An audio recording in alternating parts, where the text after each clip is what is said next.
Hello student, मैं मेरे channel maths flow 2.0 में आपको वेलकम करता हूँ। ठीक है, मैं ये बेसिक 6th सेम की matric space and complex analysis paper है जो 3 पार्ट कंप्लीट हो चुका है इसका, एंड ये चौथा पार्ट इसका कंप्लीट होगा। ठीक है स्टूडेंट, देखिए क्वेश्चन नंबर वहाँ 51 तक मैंने पार्ट 3 में करवा दिया है, और मैं इस वीडियो के डिस्क्रिप्शन से इसका लिंक दे दूंगा, आप लोग साथ देख लीजिएगा। ठीक है, 52 क्वेश्चन आई देखते हैं कि क्या 52 question. If U is equal to I Q minus 3x square Y is harmonic function है, तो इसका कॉन्जुगेट हार्मोनिक फंक्शन क्या होता है। कॉन्जुगेट हार्मोनिक फंक्शन का मतलब दोस्तों इंटरचेंज करना होता है। इसमें से कोई भी ऐसा इंटरचेंज नहीं किया है सिस्टम को। ठीक है, ऐसा इंटरचेंज नहीं किया है, इसलिए इसमें मुझे ऐसा नहीं लग रहा है कोई इसमें से क्वेश्चन ऑप्शन इसका सही है। अगर होगा तो आप लोग इसका देख लीजिएगा, ऐसा मुझे लग नहीं रहा है कोई इसमें से सही है, बट हो भी सकता है। ठीक है, क्वेश्चन नंबर 52 आप लोग देखिएगा इसको, ऐसा मुझे दिख नहीं रहा है लेकिन सही है, अब देख लीजिएगा। ठीक है, ईजी है। फिर नेक्स्ट क्वेश्चन की तरफ मूव करते हैं। क्वेश्चन नंबर देखिए, क्वेश्चन नंबर 53 देखिए क्या कर रहा है। Critical points for the bilinear transformation. Bilinear transformation ये जानते हैं, ये बाइलिनियर ट्रांसफॉर्मेशन आपका है। ठीक है, W is equal to A Z plus B upon C Z plus D होता है बाइलिनियर ट्रांसफॉर्मेशन। इसका क्रिटिकल पॉइंट्स कैसे निकालते हैं, क्रिटिकल पॉइंट कैसे फाइंड करते हैं इसका। ठीक है, इसमें देखो Z equal to minus D by C होता है कि जेड इक्वल टू ये होता है कि सी इसका ऑप्शन सही कि डी ऑप्शन इसका सही है। ठीक है, कौन सा इसमें से ऑप्शन इसका सही है ये आपको बताना है। ठीक है, ये आपको बताना है। ठीक है, तो इसमें से इसका ऑप्शन जो 43 का 53 का जो ऑप्शन करेक्ट होगा वो सी होगा। ठीक है, चलिए नेक्स्ट क्वेश्चन तरफ मूव करते हैं हम लोग। क्वेश्चन नंबर देखिए 54 का है। 54 question number 54 from 4 points z1 z2 z4 lying in the z plane, how many distinct cross ratio are possible. इसमें कितना क्रॉस रेशियो पॉसिबल हो सकता है। Z4 पॉइंट्स दिया है आपको, 4 पॉइंट दिया है और जेड प्लेन पे लाई कर रहा है। तो क्रॉस रेशियो आप जानते हैं, जैसे W1 W2 W3 W4, ऐसा क्रॉस रेशियो ऐसे फाइंड करते हैं। इज इक्वल टू इसका क्या लिखते हैं, इज इक्वल टू इसका फार्मूला लिखते हैं कि ऐसे मल्टीप्लाई इंटू W1 ऐसे माइनस W2, फिर ऐसे अल्टरनेट में ऐसे ऐसे फार्मूला इसका लिखते हैं। फिर वहाँ से इसको सॉल्व करेंगे तो जिसका करेक्ट ऑप्शन आएगा दोस्तों ना, जिसका करेक्ट आंसर ऑप्शन होगा वो 24 आएगा। 24 क्रॉस रेशियो जो होगा इसमें पॉसिबल होगा। ठीक है, चलिए नेक्स्ट क्वेश्चन की तरफ मूव करते हैं। 55 देखिए, 55 क्वेश्चन क्या कह रहा है। 55 which is branch point of the function क्या होता है। दोस्तों branch point of a function, इस क्वेश्चन को अभी आप लोग देख लीजिएगा कि एफ ऑफ जेड इसका क्या है, ब्रांच पॉइंट क्या होता है। ठीक है, इसका ब्रांच पॉइंट क्या होता है इस फंक्शन का। जैसे यहाँ पर ये दिया है F of Z is equal to log Z, ऐसा दिया है कुछ, तो इसका ब्रांच पॉइंट क्या होता है ये आप लोग इसको देख लीजिएगा इस क्वेश्चन को। ठीक है, चलिए नेक्स्ट क्वेश्चन तरफ मूव करते हैं। ये तो ईजी दोस्तों क्वेश्चन हैं कि आपको सिंपल से पूछ रहा है कि कॉस जेड का क्या एक्सपेंशन क्या होता है। इवन में जो एक्सपेंशन चलता है वो कॉस जेड का एक्सपेंशन होता है इवन में।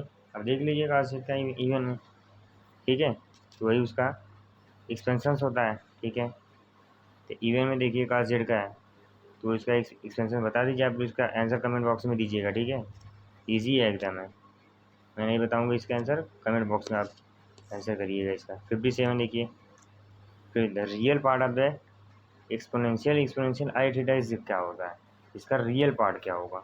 57 क्वेश्चन का रियल पार्ट इसमें से क्या पूछ रहा है, रियल पार्ट इसका ऑप्शन कौन सा सही होगा कि real part of exponential into exponential I theta होता है। तो रियल पार्ट आप जानते हैं एक्सपोनेंशियल का, इसका जो करेक्ट ऑप्शन है 57 का दोस्तों वो ऑप्शन नंबर सी है। ओके, चलिए नेक्स्ट क्वेश्चन की तरफ मूव करते हैं। दोस्तों मैं इस सबका सोल्यूशन आपको बाद में दूंगा, पहले मैं आंसर बता दे रहा हूँ। और कुछ तो इसको बस स्टेटमेंट है और कुछ जो है वो बचा है सोल्यूशन दूंगा, सोल्यूशन है उसका, तो मैं आपको उसका सोल्यूशन बाद में प्रोवाइड कर दूंगा। ठीक है, ठीक है, देखिए क्वेश्चन नंबर 58 क्या कह रहा है। Question number primitive period of sine Z. अब सिंपल सी चीज़ है कि साइन जेड का पीरियड कितना होता है बताइए। साइन जेड का पीरियड इतना ईजी क्वेश्चन पूछा है, 2 पाई होता है सिंपली, ये तो सब आप लोग भी जानते हैं 2 पाई होता है साइन साइन जेड का पीरियड 2 पाई होता है सिंपली। चलिए नेक्स्ट क्वेश्चन तरफ मूव करते हैं भैया। 59 देखिए क्या है। 59 which of the following is true. इसमें से चारों ऑप्शन दिया, इसमें से कौन सा ट्रू है ये आपको पता करना है। ठीक है, तो ऐसा 59 का जो पहला सही है कि दूसरा सही है इंटीग्रेशन मॉडुलस में दिया integration of Z D Z less R equal होता है। तो 59 का जो राइट आंसर है दोस्तों वो क्या है, आप ये B is the right answer होगा। ठीक है, इसका ट्रिक है, देखो ऐसा फंक्शन आएगा सब लेस आर इक्वल रहना, जहाँ लेस है, ग्रेटर है, इक्वल है, तो भैया लेस आर इक्वल वाला क्या होगा, लेस आर इक्वल वाला क्या होगा, सही होगा। ठीक है, चलिए नेक्स्ट क्वेश्चन की तरफ मूव करते हैं। 59 हो गया। 60 क्वेश्चन की तरफ चलिए, 60 क्वेश्चन की तरफ मूव करते हैं। 60 क्वेश्चन क्या कर रहा है कि if a function F of Z is differentiable at Z zero then it is, अगर कोई फंक्शन डिफरेंशिएबल भैया वो कंटिन्यूस होगा और एट जेड जीरो पे, option number A is correct. Okay, ये तो स्टेटमेंट है, इंटर की चीज़ें हैं।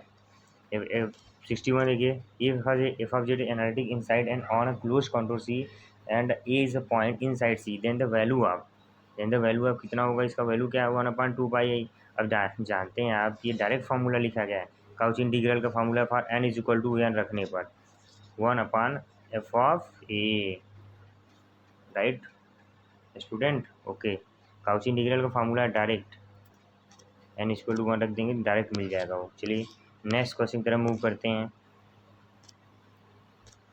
देखिए, if C is any simple close curve and Z equal to A is inside C then इसका क्या वैल्यू होगा। ठीक है, 62 का क्वेश्चन का, ये भी इजी क्वेश्चन इंटीग्रेशन है एकदम, इसका कमेंट बॉक्स में आप आंसर बताइएगा। ठीक है, चलिए नेक्स्ट क्वेश्चन की तरफ देखिए। 63 देखिए क्या है, 63 if f of z is a continuous in a simple connected domain D and if integration f of z dz equal to 0 for every closed contour C in D then तो इसका जो right answer है दोस्तों, तो क्या होगा इसका right answer बताइए। अब ध्यान से इसका क्वेश्चन पढ़िए पहले। ठीक है, इसका जो राइट आंसर होगा दोस्तों कि कोई फंक्शन कंटिन्यूस है सिंपल कनेक्टेड डोमेन डी में, देन उसका इंटीग्रेशन अगर 0 है for every close contour C in D then इसका ऑप्शन दूसरे हमको लगता है ये बी, इसका ऑप्शन का पॉजिटिव कांस्टेंट भी उस डोमेन डी में वो फंक्शन कांस्टेंट होता है। ठीक है, चलिए नेक्स्ट क्वेश्चन की तरफ मूव करते हैं, उस क्वेश्चन को आप लोग देख लीजिएगा।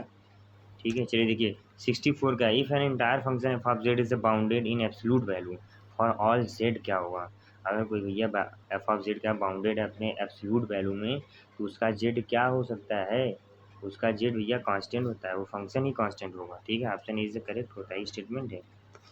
चलिए नेक्स्ट क्वेश्चन की तरफ मूव करिए, नेक्स्ट क्वेश्चन की तरफ मूव करिए स्टूडेंट। ठीक है, नेक्स्ट क्वेश्चन की तरफ द 66 क्वेश्चन देखिए, the singularity of Z minus sine Z upon Z cube at Z equal to 0, इसका सिंगुलरिटी पूछ रहा है, तो इसका सिंगुलरिटी क्या होगा 66 का, the singularity of Z minus sine Z upon Z Q.